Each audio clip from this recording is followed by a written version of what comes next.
Hey, welcome to the National Spacepower Center concept presentation.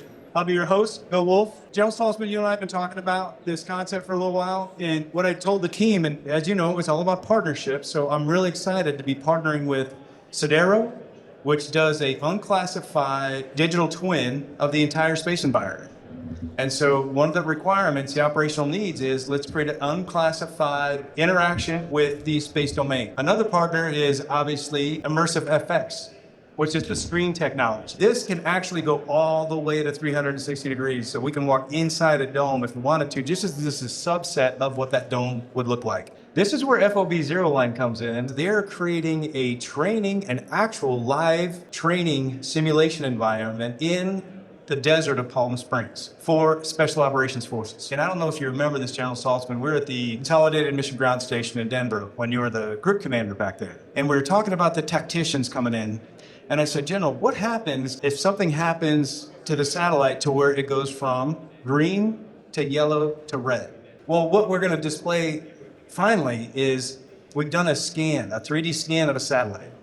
And that is our friends at Argo Space. Thank you so much, you guys. And so Argo Space, they let us scan using technology to where we take these cameras and put a satellite in some camera capability so we can get a 3D transparent image of the satellite so you can start breaking apart the satellite to see what component could be the problem and start diagnosing it real time. We are really humbled to be working with HIPPY and the SFA to put together a capability that really extends and leverages a lot of what we've been building for Space Force and other customers. I'll just say I'm Robbie Robertson again with Sidero.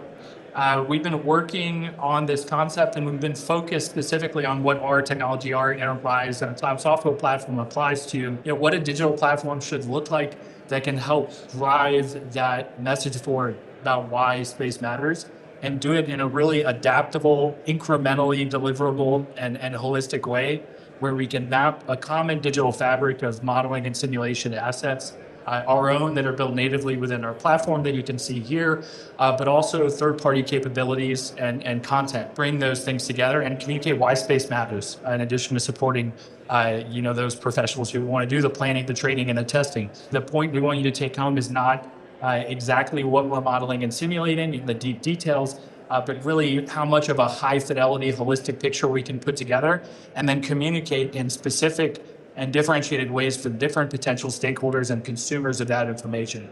So the platform is a cloud native sim environment. It lets you move up and down in those levels of detail, go from the kind of executive view of, what is this, why does it matter, all the way down to that deep, detailed view for someone like the operator or the designer. The vignettes that we put together will focus on situations that I think most effectively communicate space as a warfighting domain and the importance of space. So ones where the decision loop for Guardians needs to be more connected and faster, starting with this mission threat. I'll just dive into it here. It's a core little threat in GEO. Over here, we've got, starting in the middle, more of the mission planner architecture level view. It's a SATCOM system, and the mission thread that is being potentially disrupted by a orbital threat in GEO is focused on delivering comm service from CONUS, from Schriever, to a ship in the South China Sea. And nominally, we're closing the loop with our GEO assets. So we've got AEHF and UFO and all the GEO monolithic assets out there is the nominal path for a certain type of communications. And then the important wrinkle and the one that's driving that need for connectivity between these different perspectives is the threat. So over here, we've got like SITREP analytics oriented towards an intel analyst. You're trying to communicate that you've got this orbital threat. There's some dynamics and some maneuvering that's happening out there, driven by the actual, delta V and internal subsystem intelligence that we have on a potential red threat. And then we're seeing the kind of reaction of that from the mission planner perspective, looking at their blue architecture network mapping and how they might be able to, respond and work around our threatened asset, schedules, possible communication routes for all the different capabilities, looking at that kind of operator level in the deeper details. So what radio is active? Is it KA, or falling back to the link 16? And do we have link margin? And we're simulating this with technical details about the transmitters and receivers on every vehicle, how they're pointed, where they're located, even what the weather is doing. Simulate the threat, see those dynamics, communicate them, communicate the potential for dynamic interaction between the threat and our geo asset, showing off the options to reroute through the T1 transport layer in LEO and leverage the Link 16 capability to deliver that essential connection to the ship in the South China Sea. We'll move along to the next mission thread, the next vignette here. We're looking at a GMTI mission thread. The different perspectives are still split in thirds here, looking at the target deck and more like kind of the customer perspective for that imagery. On the left side, target deck schedule, when to image different locations, heat map that gets continuously updated based on our collect planning. In the middle, the vehicle level view. So showing what we can do and have done, not just for one vehicle supporting a mission like this, but we've done this for 500, 700 vehicles, full fidelity, multi-physics simulation of every single agent in the simulation, and not something that takes you months to build up. It takes hours. But we're looking at power generation driven by how the vehicle is being tasked to point. We've got power flow through the system, so from your solar panels through the power system out to thermal, and then even pointing error down here. All these dynamics are connected together. When you tell a satellite to image a location, it turns, the solar rays get illuminated differently, the heat's distributed differently, your control systems all change state. When you spin up a reaction wheel or fire a thruster, you consume power, and we see that dependency. You can see some of the loads on the power system jumping around. We can use this as a teaching tool, point out how there's direct connectivity between what you can get on the imaging and GMTI mission side of things, and how it's based on and constrained by what the vehicles can do, and draw that connection in a common environment.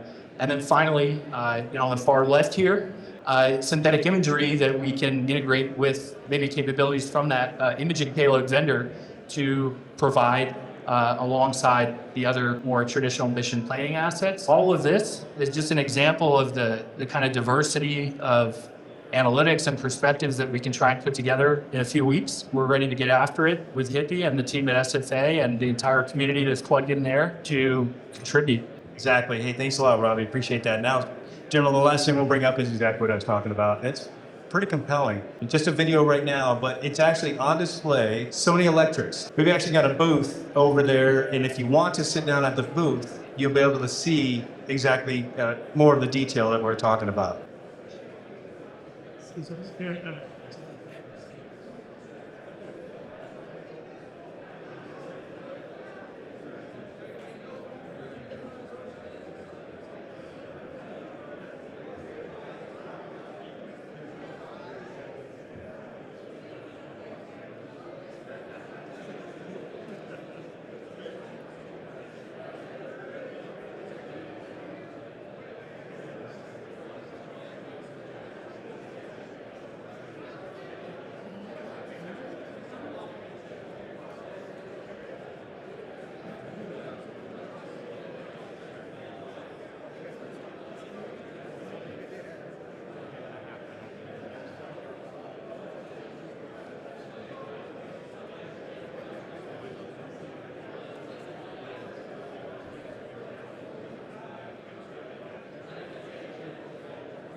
So, General, you can see how the more information you have, depending on the satellites you're using, then you can start to pull apart the technology and see what's going on within the satellite. While that's on a problem that kind of we've dealt with for years, this is a way to attempt to get after it. Talking about the various scenarios, looking at kind of the concept, you can create the vignettes that you want to create, and then talk about how critical space is, not just in space, but also to the other domains. We're already working with some of your team. General Claude, we've been talking to him and his team. We've been talking to the S3 folks about education and what that could look like, tabletop exercises, wargaming. We just think there's a lot of potential here as we start to get after the concept. General, I know you said it's not just about the visualization, but it's about the data behind the visualization. So you got to have the data, you got to have the visuals, and then you got to make the story compelling enough where folks start to care about the domain. So with that, General, I'll stand by. I'll let the other teams come in, and you can start asking questions. I'd like to introduce you to those folks.